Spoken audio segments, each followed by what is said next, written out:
A visit to South Korea. Malaysia expressed deep concern over starvation as weapon in Gaza.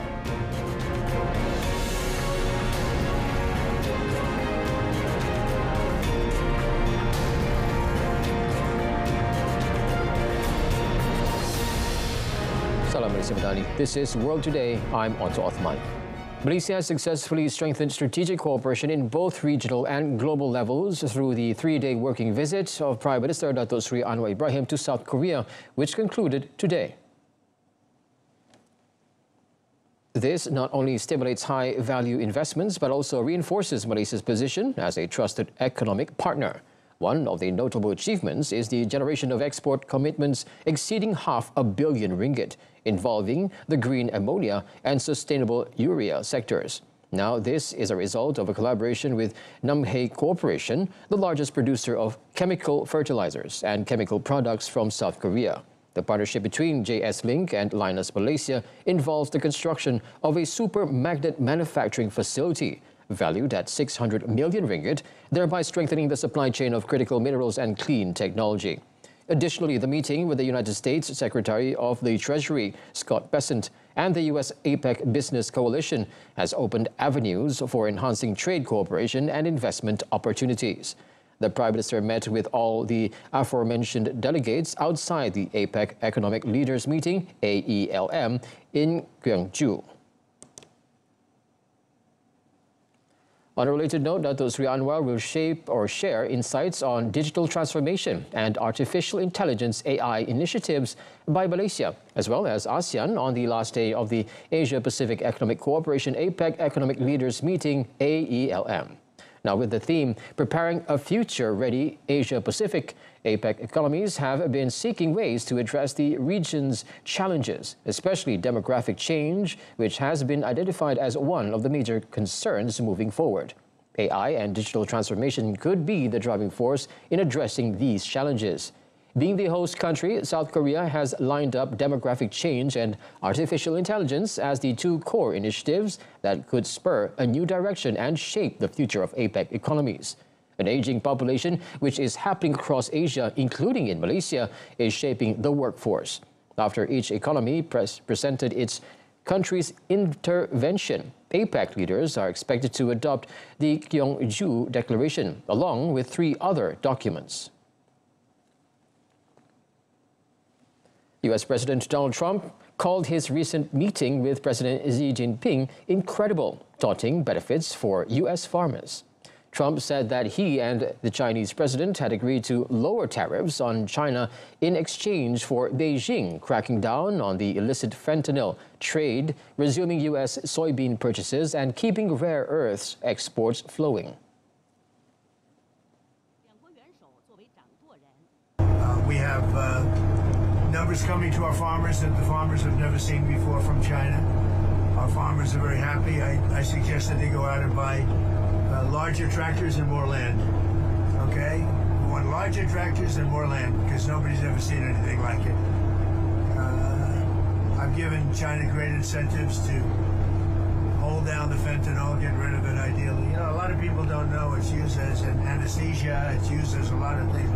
A lot of good things happen, but unfortunately, the U.S. Treasury Secretary later specified that China agreed to buy 12 million metric tons of U.S. soybeans through January and 25 million tons annually for the next 3 years. The new commitment was welcomed by U.S. farmers after Chinese buyers had largely turned to South America supplies in recent months, amidst the broader trade dispute between Washington and Beijing. Russia on Friday said its forces struck Ukrainian defense industry sites and other military targets over the past week, while Ukraine reported repelling multiple attacks and hitting concentration areas of Russian troops and equipment. In its latest weekly update covering the period from 25th to 31st October, the Russian Ministry of Defense said its operations had targeted Ukrainian military industrial enterprises, energy infrastructure, military airfields, and weapons depots. Now, it added that air defense units had intercepted and destroyed 17 Ukrainian air-guided bombs, 10 U.S.-supplied HIMARS rockets, 2 Neptune long-range missiles and more than 1,700 drones. Meanwhile, the General Staff of the Armed Forces of Ukraine released its daily battlefield report, outlining its defense actions over the previous day. It said Ukrainian forces had struck 7 areas where Russian personnel, weapons and military equipment were concentrated, claiming to have destroyed Russian armored vehicles and artillery systems. The report added that Ukrainian forces had repelled Russian assaults in several directions, including Pokrovsk. Ukraine's foreign minister also said Russia has been attacking with a cruise missile, the secret development of which prompted U.S. President Donald Trump to abandon a nuclear arms control pact with Moscow.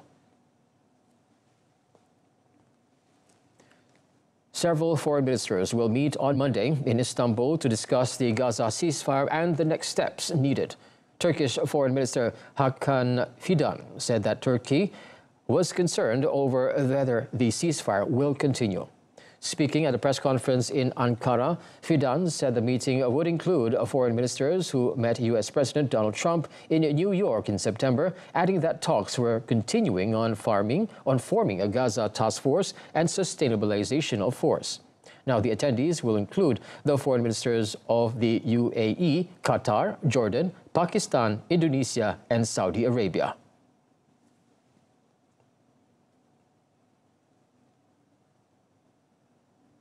Yani gerçekten çok yoğun bir mesaiyle ve emekle ulaşılan ateşkesin devam ettirmesi yönünde kaygılarımız var mı? Var. Özellikle İsrail'in Netanyahu hükümetinin yani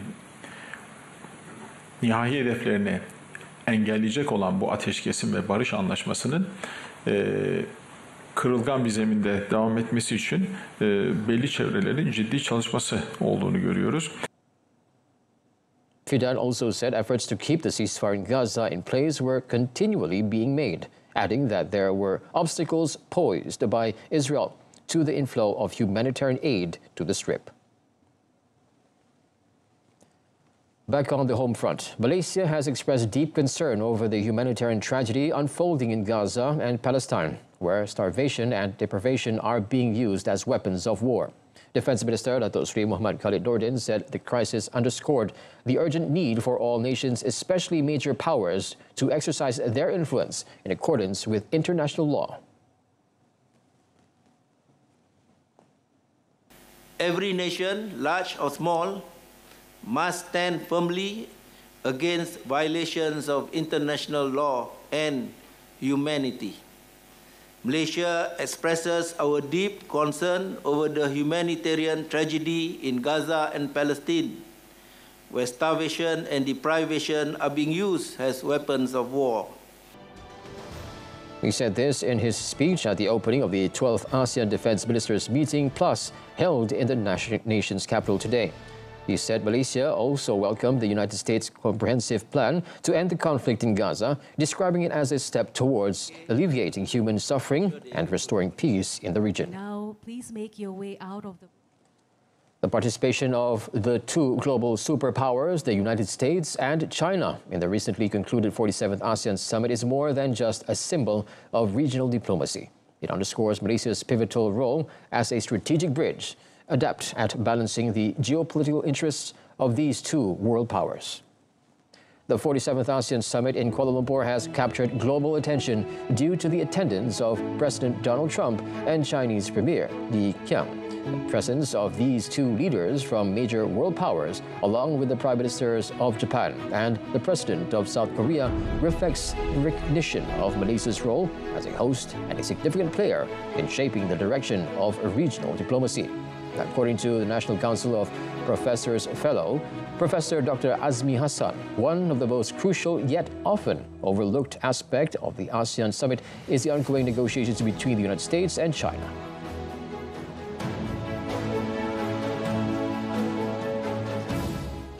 Perlu kita ingat, semasa sidang kemuncak itu, rundingan dagang di antara Amerika Syarikat dan juga China, ada 2 kumpulan itu sedang berlangsung di Menara PNB Kuala Lumpur pada ketika itu, pada sidang kemuncak ASEAN berlangsung, dan telah dinyatakan mereka bersetuju kerangka untuk dibawa ke Seoul, di mana Presiden Xi Jinping daripada China akan hadir Trump juga akan hadir, dan oleh sebab perbincangan di Kuala Lumpur itu yang membawa persetujuan untuk Trump dan Xi Jinping bersemuka berbincang tentang perang dagang yang mereka hadapi sekarang. Jadi The discussion was regarded as a significant moment that positions Malaysia not only as a host, but also as a facilitator for dialogue between two major world powers. This also makes the 47th ASEAN Summit one of the most impactful in the history of its organization.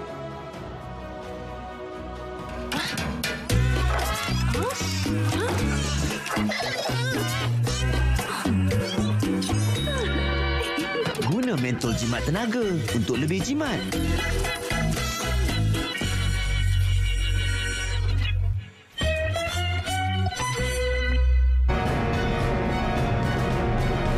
Coming up next, heavy flooding in Vietnam turns streets into canals.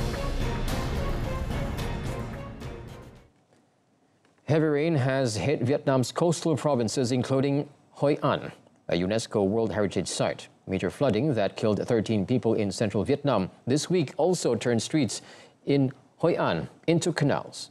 Now, the floods inundated over 116,000 houses and 5,000 hectares of crops, damaged roads and railways, and disrupted traffic and power in several areas. Vietnam, prone to deadly storms and flooding during its June to October storm season, experienced unprecedented levels of rainfall over the past days.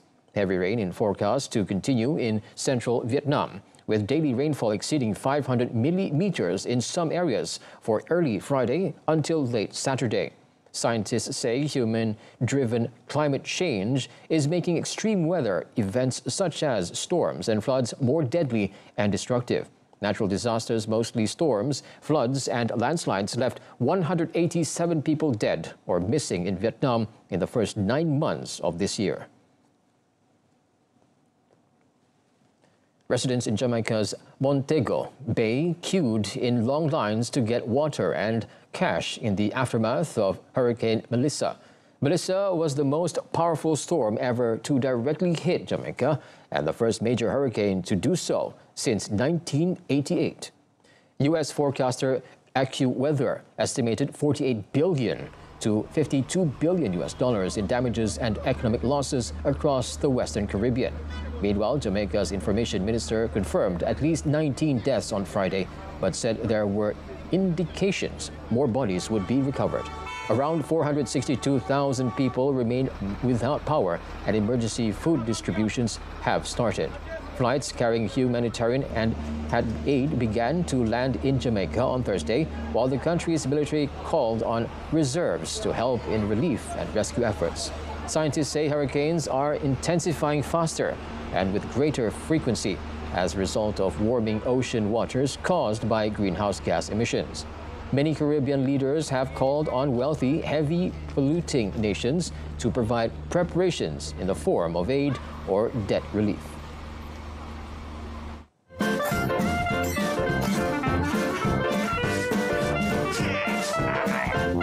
Bersihkan penapis penghawa dingin dan tetapkan 24 darjah Celsius untuk lebih jimat.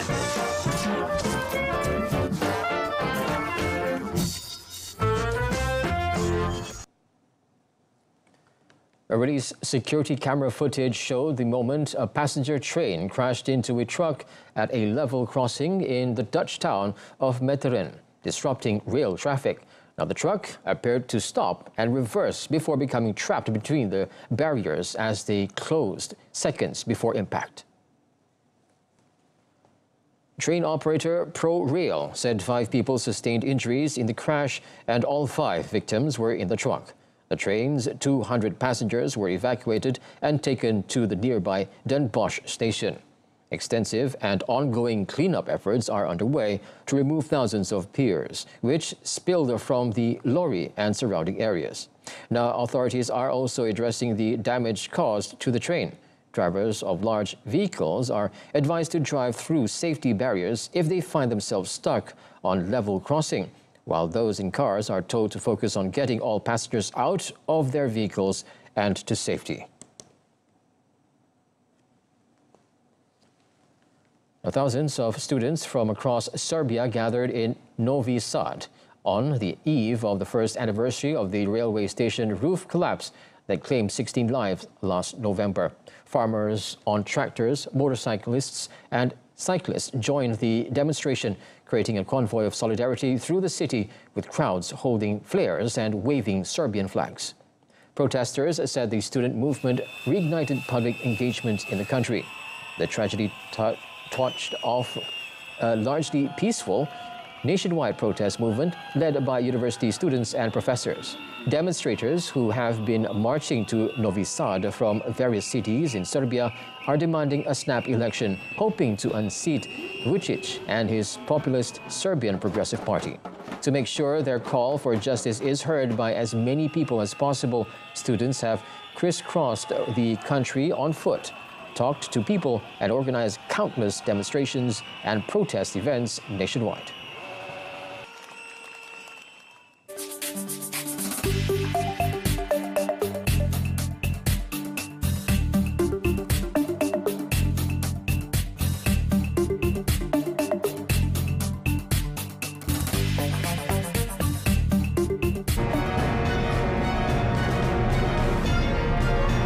Kai Woon keep Malaysia's challenge alive at Pilo Open 2025. Stay with us. National men's doubles pair Man Wei Chong, T Kai Woon kept Malaysia's challenge alive as the country's sole survivors after smashing their way into the semi-finals of the Pilo Open 2025 in Saarbrücken, Germany on Friday. During the last 8 of the Super 500 tournament in Saarlandhel, third seed Wei Chong Kai Woon rose to the occasion by edging past fifth seeds from Indonesia Fajar Alfian Muhammad Shohibul Fikri 26-24, 21-19 in 44 minutes. The world number 5 duo will next face Sabar Karyaman Gutama, Mohreza Pehlevi Isfahani after the Indonesian 6 seeds denied an all-Malaysian semi-final by stunning top seeds Aaron Shah, Sowu Yik 11-21, 21-14, 21-17 in 56 minutes. Meanwhile, it was the end of the road for both national women's doubles pairs Goh Pei Ki, Teo Mei Sing and Ong Jin Yi, Carmen Ting. Fourth seeds Pei Ki, Mei Xing were forced to retire in the second set after Pei Ki sustained an ankle injury while trailing 13-14 against Turkey's 8th seeds Begisu Ersetin, Nazlikan Inki, having earlier lost to the opening game 13-21. Sixth seeds Ong Zi Yi, Carmen Ting also saw their run halted after losing 17-21, 16-21 to Taiwan's Hu Yinhui, Lin Ji-yun. Yannick Sinner soared past Ben Shelton 6-3, 6-3 to reach the semi-finals of the Paris Masters on Friday. Now the victory in his 400th tour level match sees Sinner extend his winning streak on indoor hard courts to 24, a run that dates back to November 2023.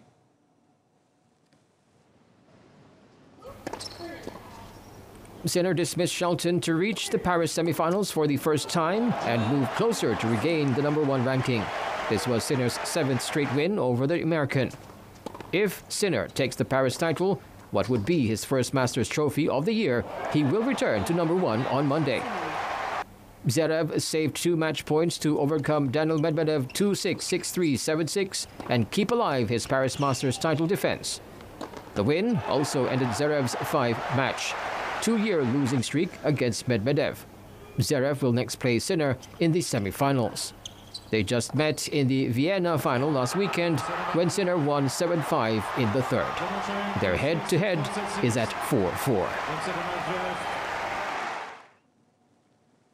Marcos Leonardo's first half goal gave Al Hilal a 1-0 win at home to Al Shabab in the Saudi Pro League on Friday.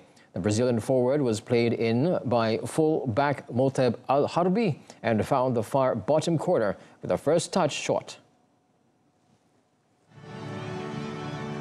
Al Hilal dominated early with Ruben Neves firing wide in the opening minutes and seeing a free kick hit the roof of the net before Leonardo finished a slick team move in the 36th minute to give the visitors the lead. The second half saw few clear chances. However, a late drama came when Khalido Koulibaly was sent off after a VAR review of a studs-up challenge on Marcelo Roy. It left Al Hilal to defend the final 12 minutes with 10 men. Al Hilal goalkeeper Yassine Bono kept a clean sheet with a crucial stoppage time save from Wesley Hood, completing a match in which only 5 shots on target were recorded.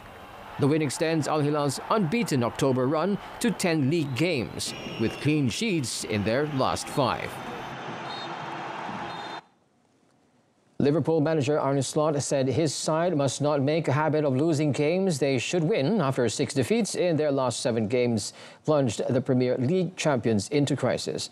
The Reds have lost their last 4 league games ahead of Aston Villa's trip to Anfield on Saturday and also crashed out of the League Cup to Crystal Palace in midweek.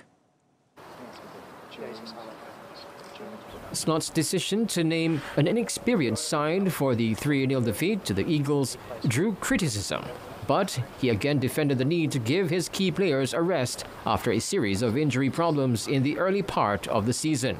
Let's wait and see where they are. But like I said, Ryan trained with us for the first time yesterday. Will train with us today, and then we're gonna make the call if he's able to start, yes or no. And the other 2 are probably 99.9% sure not in the squad Saturday.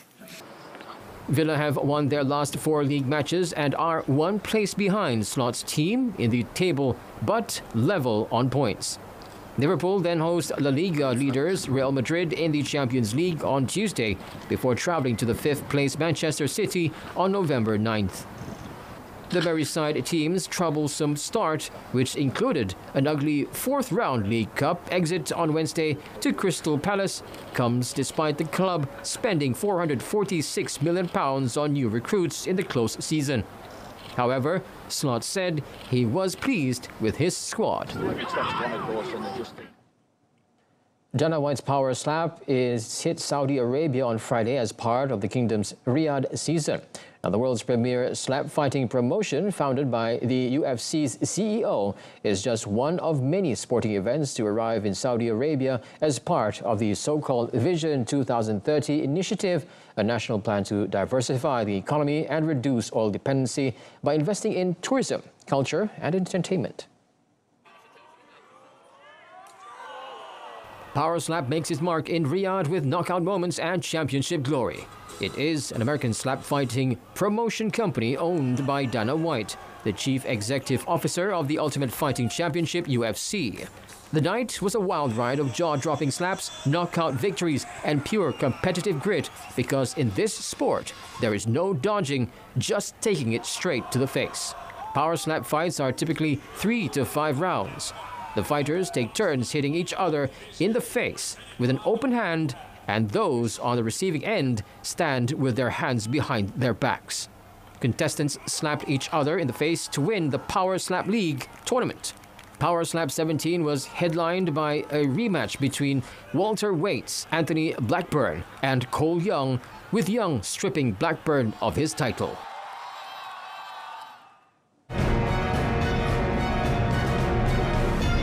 Still to come on our offbeat segment, Notre Dame commemorative coin to celebrate reopening.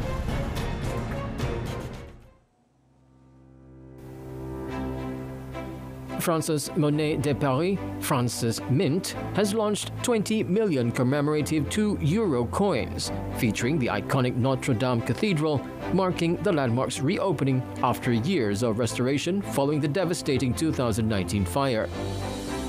The coin's design showcases intricate details of the Gothic cathedral, including its iconic rose window, and is progressively entering circulation across the Eurozone.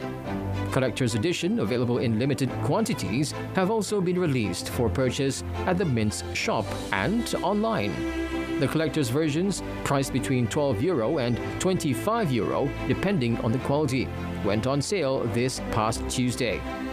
Meanwhile, European citizens can expect to see the circulation coins appearing in wallets and cash registers in the coming weeks.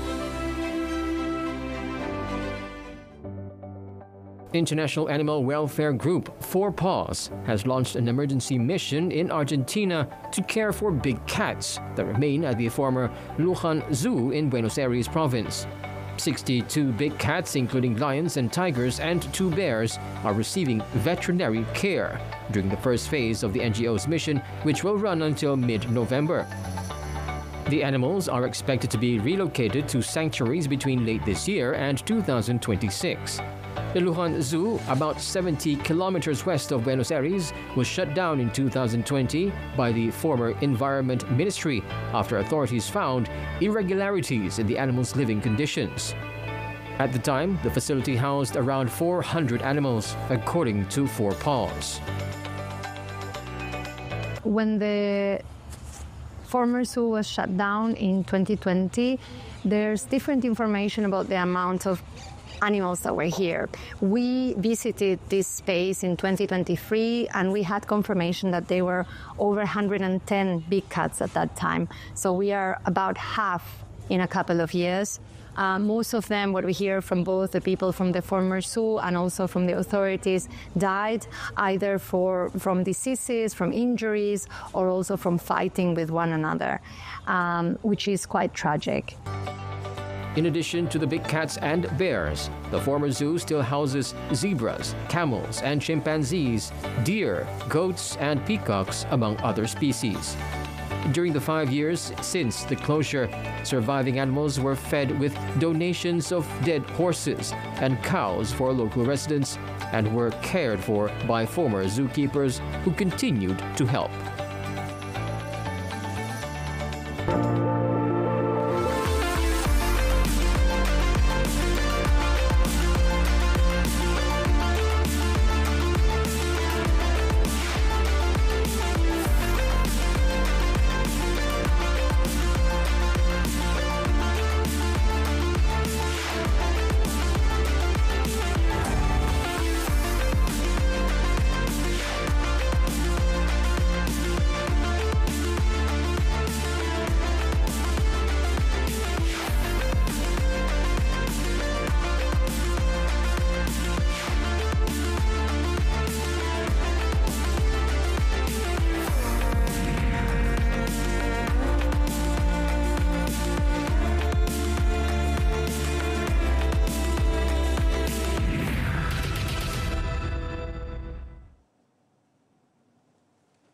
That's it from us this afternoon. In our top story, Malaysia strengthens strategic cooperation through 3-day visit to South Korea. Now, Malaysia Tonight comes on at 8:30 this evening on TV1 and My TV's Berita RTM News channel. Malaysia Madani, Rakyat Disantuni. Thanks for watching.